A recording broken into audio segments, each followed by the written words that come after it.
Hi, my name is DJ Smith. I'm a PTA here at Iowa Specialty Hospital in Clarion. I work with the PT department, and today I just want to briefly discuss the topic of weight training and injury prevention, the importance of specifically sport-specific exercises and injury prevention.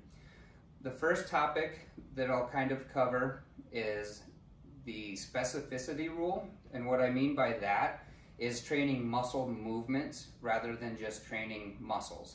One example of that would be a vertical jump, something used in a lot of different sports. I can look at that and say, okay, I've got my calves, my quads, my hamstrings, and my glutes. That's all involved in a vertical jump. But instead of doing calf raises to get my calves, curls to get my hamstrings, and extension to get my quads, things like that, no, I'm going to take a barbell and I'm going to do squats. That incorporates all of those muscles and in a functional movement pattern that works towards a vertical jump. So kind of taking different exercises and breaking them down into muscle movements. So for fall sports, we have football, cross country, and volleyball, of course. And those are the three that I'll kind of talk about real briefly. So fit is a word or a term that we use in sports to say, okay, you are fit for this position, but fit is pretty broad. It goes across, somebody who is fit for cross country probably is not fit to be a lineman, and vice versa. So that's where sport specific exercises comes in. I'm not going to do the same exercises with my wide receivers and my linemen as I'm going to do with my cross country runners or my volleyball girls. So as far as, we'll just start with volleyball per se.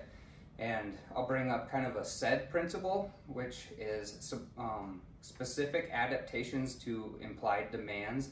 So what that means is our muscles, they develop as we put specific demands on them.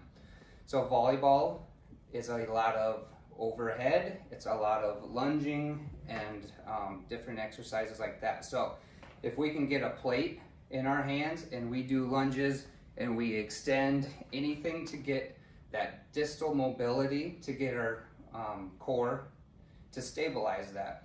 It's going to take a lot of stress off of our shoulders when we do go up for a spike or go down for a dig. Takes pressure off of our hips and our knees if our core is in tune. So just getting that core strengthened but in a functional way. As far as football goes, to emulate blocking and tackling, we do a lot of snatches, hang cleans, anything that would, sled push is a good one too, anything that would emulate tackling or blocking in the football field. Just training our bodies for the demands that they're going to see on the field or on the court. Cross country, we switch gears a little bit. That's an aerobic exercise, the running. So higher reps, lower weight, making sure that we're practicing on a field or conditions that kind of are similar to what we're going to compete on. And the other thing is variety. So switching up the things that we're doing just to prevent overuse, because we're running a lot in cross country, as you know. Otherwise, this is just a really broad explanation of that. And we are here at the hospital in Clarion. We are open to answering any questions. If you need to call us, get a hold of us, get more in depth with some of these, we would be more than happy to talk to anybody.